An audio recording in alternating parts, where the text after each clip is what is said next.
Marrying for love is one of the most foolish and irresponsible thing anyone can do. Hey you all, welcome back to the channel. It's Sandra. Welcome back to the video. So grab a drink, grab a snack, sit down, put your headphones on, do what you gotta do, and let's have a little chat. So for today's video, I'm gonna use a relatively popular couple on the YouTube and podcast space, Laterris and his new wife, Ashley Whitfield. So if you don't know these two people, that's fine, because I don't know too much about them either. I came across Laterris during the pandemic. I believe I saw one of his videos. He interviewed Derek Jackson's now ex-wife. I think they've gotten divorced. I didn't really keep up with what's going on with Danae Jackson. I don't know if you saw the whole debacle. So long story short, Derek Jackson was this relationship guru that was basically your homeboy, telling you how men think, what they want, and telling you value yourself, don't give a man too much more than he deserves, you have to reserve time and space for you and value for you. And lo and behold, he was out here doing all kinds of stuff and cheating on his wife and mistreating her. And so as this relationship guru, he was exposed, and basically he's lost his brand since then. I think he's still on social media here and there, but his brand is not nearly as popular or impactful as it was before. So Danae then did an interview where she went to Laterris's platform, the person we will be discussing in today's video.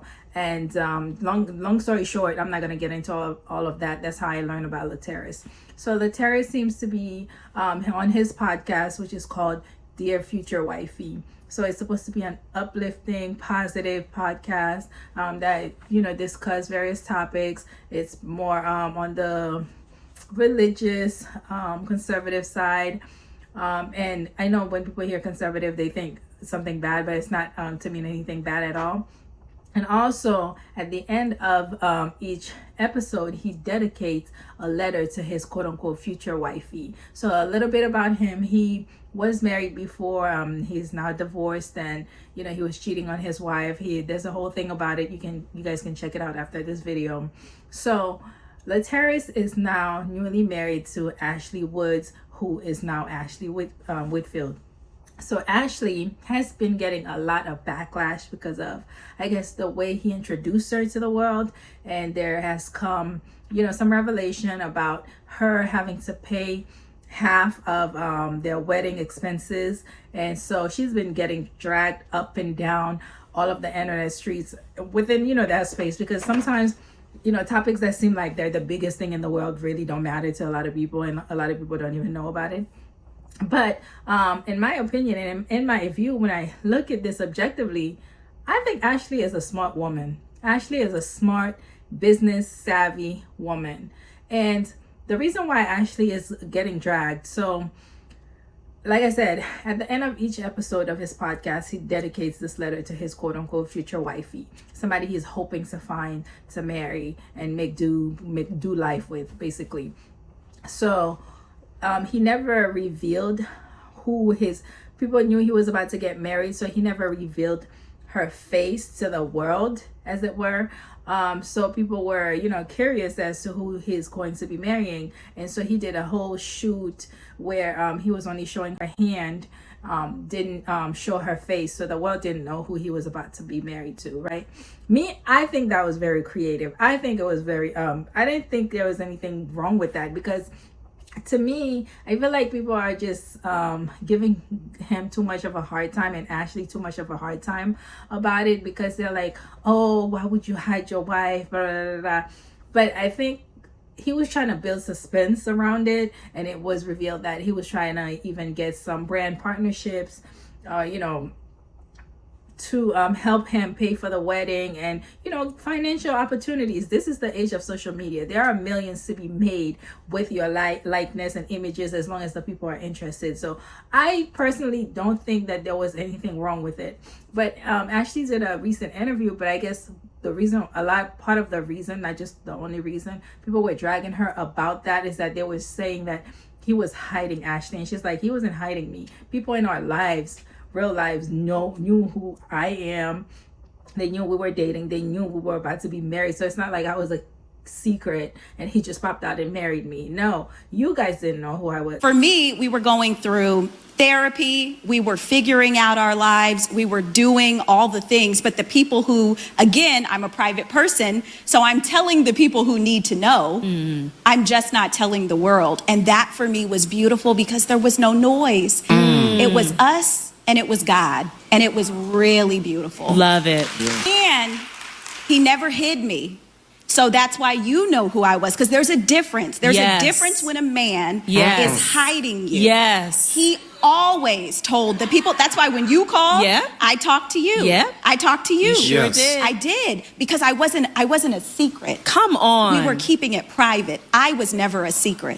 Like I said, I personally don't think it was a big deal. I think it was very creative. And if there was a way to make money of some kind of social media moment, why would you not want that? Right? So anyway, that's one of the reasons why Ashley's getting dragged. Another reason why Ashley is getting dragged is that it was revealed that he did an interview where he said that Ashley wanted to get married in California, and California is very expensive. So he was trying to have the wedding in a different place. But Ashley really wanted to have her friends, her families, certain people attend her wedding. And so the wedding ended up costing them $150,000. And as a compromise, because Ashley really wanted to have the wedding over there, she said, okay, you know what? And he's like, no, you know what? I cannot afford that. So that's why one of the reasons why he was trying to have the wedding relocated to cut costs, because we know California is hella expensive. So what he did was I guess in his speech, you can tell he was, kind of dropping little gems, trying to persuade her to move the wedding, but she did not want to. So as a result, in a compromise for her, she ended up, according to him, paying half. So half of $150,000 is obviously $75,000. So people are dragging Ashley up and down, calling her all kind of pick-me's that, she doesn't value herself. She doesn't love herself. Blah, blah, blah. And another thing is that before Ashley and Lateris got married, she was actually on one of his podcast episodes where he was even trying to find someone for her. You date now? I do.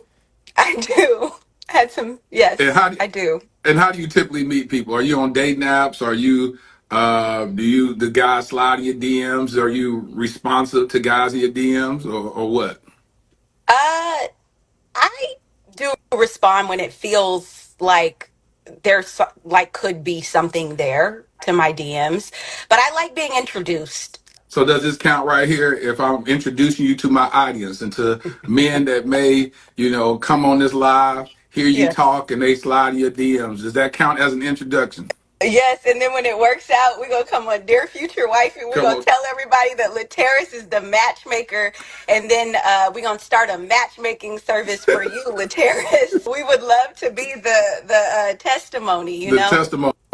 Yes. So that's it. So, fellas, if you want to pull up on this live right now and you want to shoot your shot at Ashley, go ahead and shoot your shot. So the story goes according to him that I believe 3 years prior, don't quote me, 3 years prior, right? They had met at while Lateris was somewhere filming a podcast episode. So he met Ashley. He wasn't interested in her at the time in that way. And so they became friends for 3 years, to the point where she even ended up being a guest on his podcast. And then, he was trying to find somebody for her. And according to him, she was dating and, they were quote unquote friends. And so she told him about a guy that, she was interested in, and he had some kind of vivid dream, according to him, that, they became serious, And so she ended up with the guy, and he didn't want that to happen. He wanted Ashley. He decided in that moment, despite having known her for 3 years and having met, I'm sure she would have expressed interest in him. He decided in that moment, oh my gosh, I can't, this is my future wifey. I have to make a move before she's lost to me and has gone to somebody else. That night, I had a dream that she was with another guy, that she had started dating somebody else, and I got jealous. So I woke up the next morning, about 5 o'clock in the morning, jealous. I was fuming. So I waited till it got to a respectable hour, about 6 in the morning. Not a respectable hour. And it was 5 a.m. in Indiana. So think about me waiting for an hour, like just waiting, just fuming.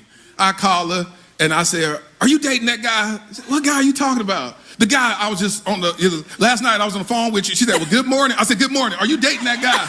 "I don't know. I just need to see if there's more than just friendship between us." I said, "Can I take you out on a date? Tell me your earliest availability. I'm taking you out to see if there's more than just platonic friendship between us." Me personally, I've always said that.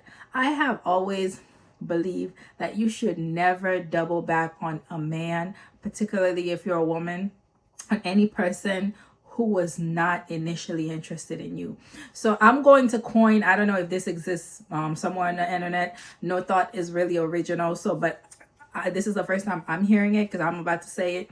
I'm going to coin the term, the refrigerator theory. So there's a theory that, it's not a theory. There's, I read somewhere that, well, you know, when you're hungry and you open the refrigerator and you don't see anything really worth eating, so you just keep going back, opening and checking the refrigerator. But according to what I read, it's saying that it's not because you know there's new food magically that appeared there. It's because you're trying to see if your standards have dropped enough to entertain whatever's in the refrigerator to eat. So me, I'm thinking I'm gonna coin this as the refrigerator theory. He was with her for 3 years. He wasn't with her for 3 years. I'm sorry. He had known her for 3 years, and he was not initially interested in her, because if he was, she would have known. They would have been together. A man who is interested in you, it doesn't matter if they know you 2 minutes ago or 3 months ago, they will express interest in you. So for me, the fact that he was never interested in her until he realized someone else could potentially be interested in her seriously is such a red flag. And me personally, I would never do it. I don't believe in doubling back on people. So I'm sure within the 3 years that he had known her, he would have known her to, you've seen her to be business savvy. She is in the event space where she organizes, private VIP experiences for, high-end clientele. She has a bachelor's or is it a master's in African American art studies. She's a very well educated woman with a religious background. If you hear her, she's nothing to play with. She's my kind of girl. Okay, she is smart. She knows what she wants. She knows who she is. She's all the things, right? She's a woman who's doing her thing. She's, living her life, and she has her own career. So Ashley is not just some random girl who he met. And I'm sure he would have learned a lot of things about her, and he was not interested in her initially. So that just saw me physically. And I'm not picking on her looks. This is not what I'm saying. But when a man is attracted to you physically, they're attracted to you physically. They might be attractive to you physically initially, and then, get to know you, realize, okay, maybe this is not for me. But if in the very least, he was not initially attracted to her, I think that's such a red flag for me when it comes to that particular relationship. And then when I hear them talk, interview together, he's always giggling, which is something he did when I was watching him interview Danae Jackson that time when I was introduced to him. And I saw some people were commenting saying, why is he giggling so much? Because I didn't know him. I don't know his personality. This is my first time meeting this man through my screen. And for me, I was like, I didn't really know what to make of it. But now that, watching their videos, seeing Ashley just command the space, command the stage, speak like a woman, you know what I mean? And him over there giggling is just, to me, it's just a sign of immaturity. It's just like, maybe he doesn't know I don't feel that they're equally yoked in that sense, right? I don't feel that they're equally yoked. I feel like she's a lot more mature than him. Yes, maybe he has this podcast where he's super popular, and I'm sure he's making a lot of money. There's a lot of money to making podcasts. So, he might feel like he has the popularity, so he might have the advantage there. However, I do not feel like in any way, shape, or form he is Ashley's equal. But nonetheless, she agreed to pay the $750 or half up for her wedding. So my opinion on that is, in this case, I don't think there's anything wrong with it. I think, like I said, Ashley is a super smart woman. She knows what she wants, and she knows this is an investment. For Ashley, just the social capital, the social status alone is going to boost her revenue in a lot of ways. It's going to boost her business. She's already out there a lot more than she, in a lot of people's faces than she would have been. So for her, I feel like this is an investment. $75,000 is really not a lot of money. To some people it might be, but trust me, $75,000 for an investment like that, if you had to pay for ads for your business and stuff like that. Now, I'm not saying they only got married for that, but in my mind, I think that Ashley knew, just like, men, they know what they want in a woman. Women know what they want from a man. And Ashley, seeing how business savvy she is, how smart she is, I feel like she knows that, yes, I'm going into a relationship with this man, and nobody gets married to get divorced. But in the back of your mind, deep down, you always know that divorce is a possibility, because that's just the reality, right? People get together, people break up. And even though she said this is her only marriage, we don't know that. And I'm sure she's smart enough to know that that's not, that it potentially could not be. This is not his first marriage. He said that he cheated on his first wife. That's why they're not together. He was talking about how he gave her the passcodes to his phones, whatever. She can check anytime, because I guess he fell asleep at the studio one time. She couldn't reach him, to know I'm not with anybody. And like I said, as far as maturity level, I don't feel like he's on her level.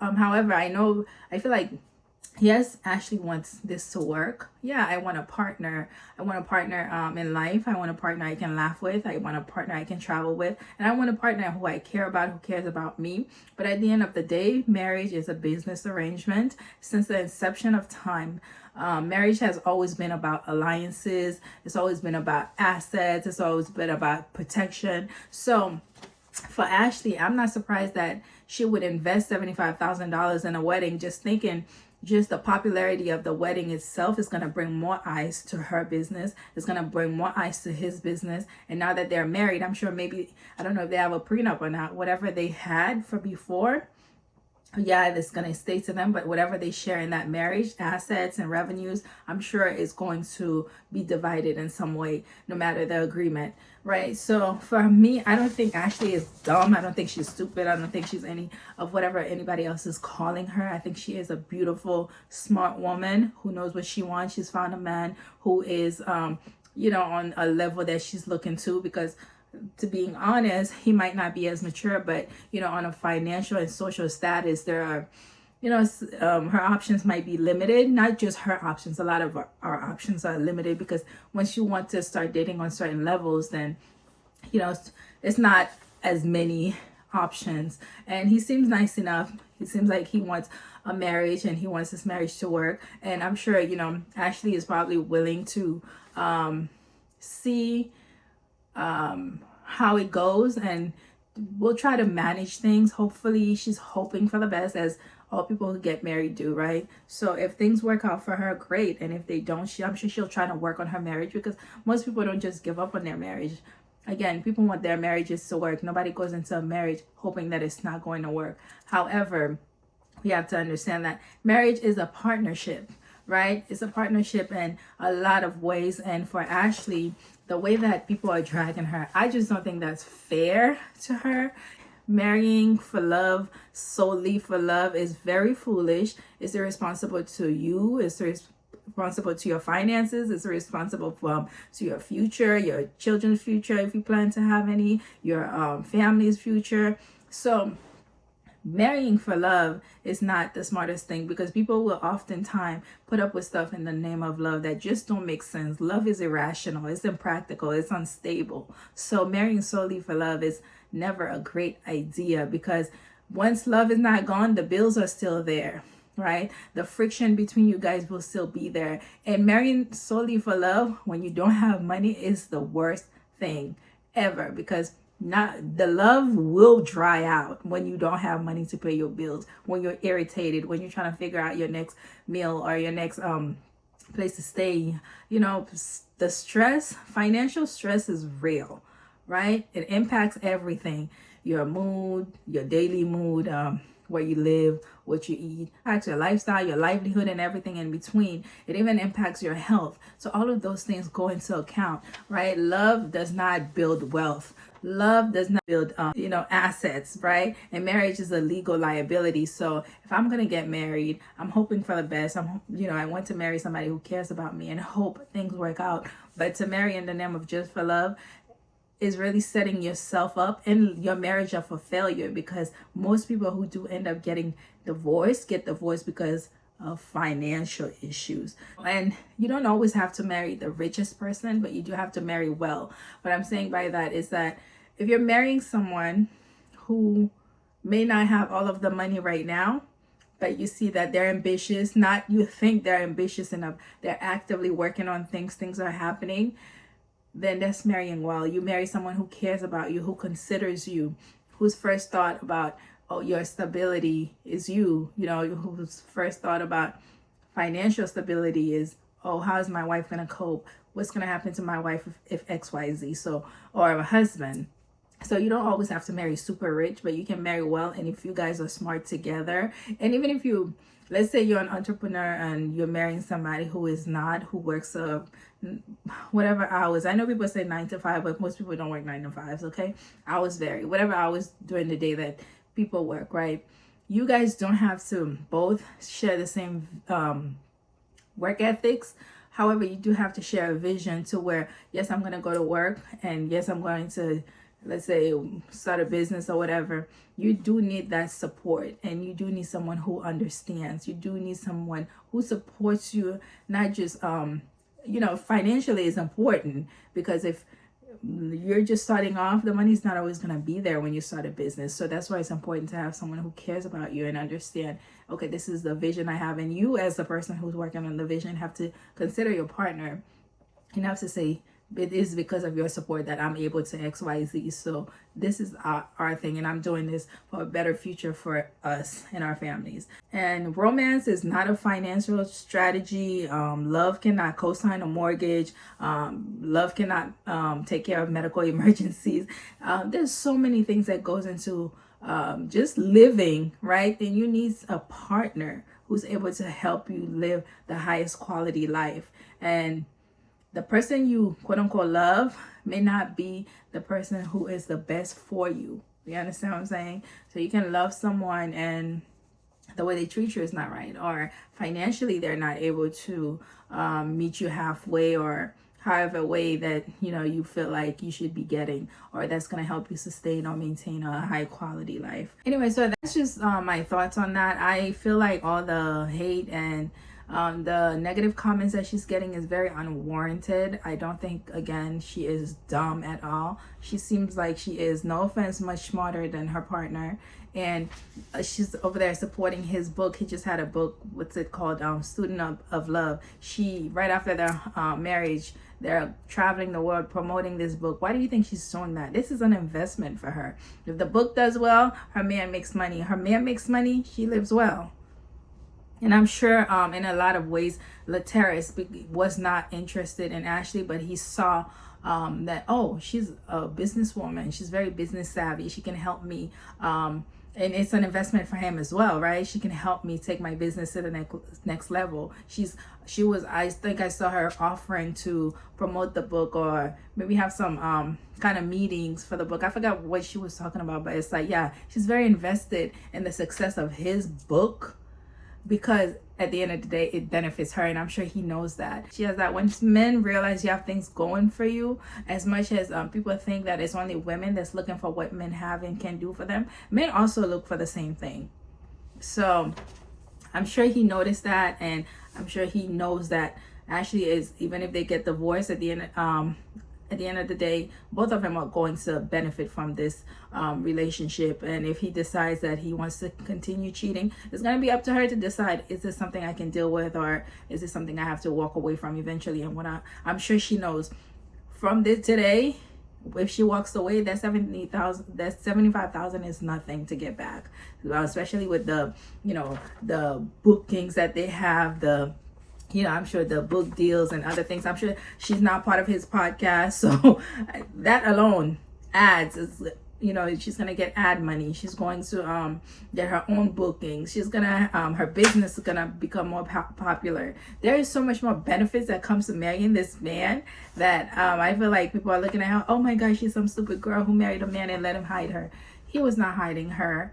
She is not dumb for paying for half of this wedding. And I do have a video idea that I want to make about going 50-50 with a person, even though I'm the kind of person who says I would never go 50-50 with a person. But I think there is a reality to be considered for going 50-50 with a person, especially in the economy where most households make no more than 37, let's say less than $40,000. So going 50-50 is, as much as it's vilified, sometimes it's just the reality of where people are financially.